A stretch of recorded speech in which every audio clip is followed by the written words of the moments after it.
Hi guys, welcome to this video. So this is part 2 for the making the most of the Start Collecting Pestilens box.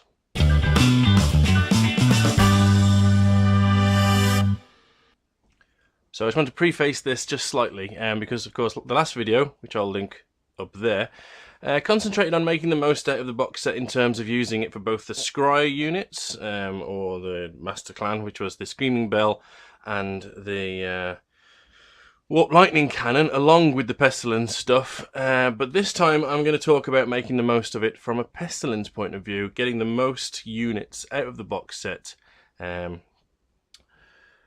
work for Pestilens. Right, so let's take a look. What I've got is these three here. So, this here is the little Plague Priest that's supposed to go on the front of the furnace over here. Now, I've decided that he's going to be a permanent fixture outside of the furnace, and I'll show you how I've been able to get another one over there. That was just stuck on with a little bit of overzealous washing.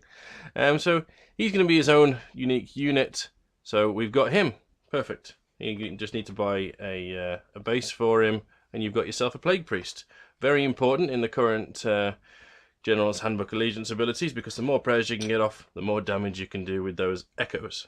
Now, what I did with these two bits here, I showed you before. I've been able to use the catapult as the catapult. I replaced the arm with this sort of scratch-built thing here, and then I was also able to split off the three guys that are on the back of the furnace. So these three guys you can see in the background here, I've split them off into two separate little groups of guys. So these would have been attached something like that. With some careful cutting, you can see here I've been able to even salvage his sleeve. You can turn them into two separate little fellas, which you can then use for making other stuff look cool. So those guys go over there with that catapult, and this guy goes over here on this catapult. So they just add some really cool sort of extra flavour to these models. Put that one to the back, because I've spoken about that one before. Now, I think I may have spoken about this one before, but I've got it a little bit further now. This, as you can see, was originally a plague furnace. Now, you might be thinking to yourself, God, that's an expensive conversion. But when you're buying two of these boxes and you only want one furnace, you end up with a spare one. And I just decided that I was going to try my best to make it work as a catapult. So we've got these fellas on the back here holding up or pulling down on the back of the catapult. The arm, standard arm, is from the catapult, but I've extended these bits here to make it fit onto two little notches that I've made there. So there's a few other alterations to this that we can see if I do that, or I might need to hold it up. One is it's thinner. As you can see there, I've made it thinner, and I've done that by chopping the central bit in half and gluing it back together again. So that means it's now roughly the width of a normal catapult. Of course, by taking off the top bits, you can see there I've taken off these stone bits there, and also some of these cross braces. I've been able to make it have a lower profile and just look a little bit simpler.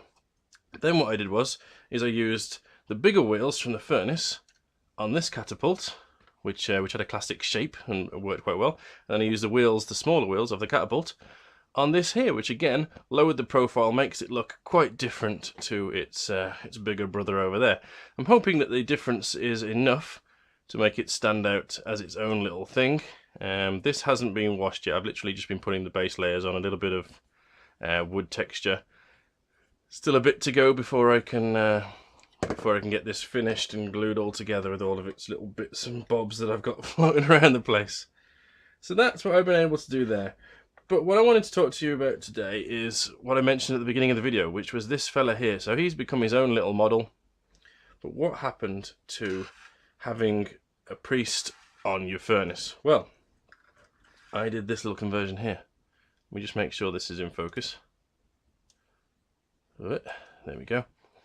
So I took the Grey Seer, who's supposed to be on top of the bell, which hangs from on the top here from this contraption. And I've put him on this little, I don't know what you'd call it, furnace, I don't know. And that would usually be on here when it's the Screaming Bell. So basically in the place where I'm going to actually have it living like that. But I was able to make him into a plague priest. Now there's a few things you need to do that. You need to take one of the plague monk heads, or take one of the heads from the different kits, because these guys have some pretty cool heads. I've essentially took his hand off that would have the staff in it, and I've put a book on the back there. Now that looks a bit weird because he's holding the book behind him, but you'll see why that doesn't look all that weird when it's together in just a moment. And then on his offhand, I've put this staff here. I think that's the way it was anyway. He had a staff in, or maybe he had a staff in that hand. I'm not entirely sure, but in fact I can tell you, I can get you the model. So this here is another one I've converted, because of course I had two of the start collecting boxes. Yes, so he had a hand going off to, I'm not sure what. I can't remember what the, oh that's it. This hand here is supposed to be holding onto the bell, and then this hand here is holding on to the staff.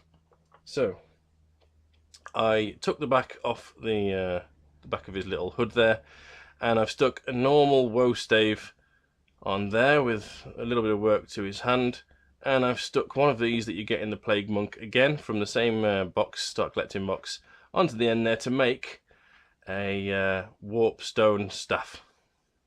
And that's what we've got. Now you'll see he's got a very strange pose. This will all be painted in green eventually and have some nice smoke effects like I've got going on this guy. But it'll all become clear why his pose works when I do this. So, see that there? It looks like he's actively dodging out of the way of the big ball. So he's thrown his book behind him so that he can use it as a counterweight to lean forwards as the ball goes over him. See there? But he's keeping his staff up so he can still be casting prayers and whatnot as he goes. And I really like the way that looks. I'm going to need to magnetize him, maybe stick some magnets under the bottom there, and put a big one in the bottom there.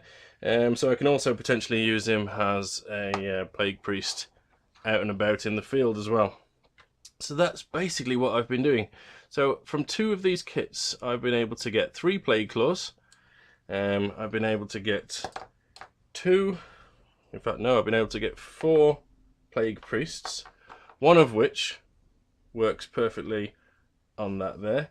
I'm pretty happy with this one as well. Again, it's not fully painted. I was able to use this, which is one of the sensors from the furnace. Use his normal staff. I stuck a slightly different end on the bottom there, and yeah, I just had to replace his foot. So I replaced his foot with a normal Skaven foot, which doesn't match his other foot.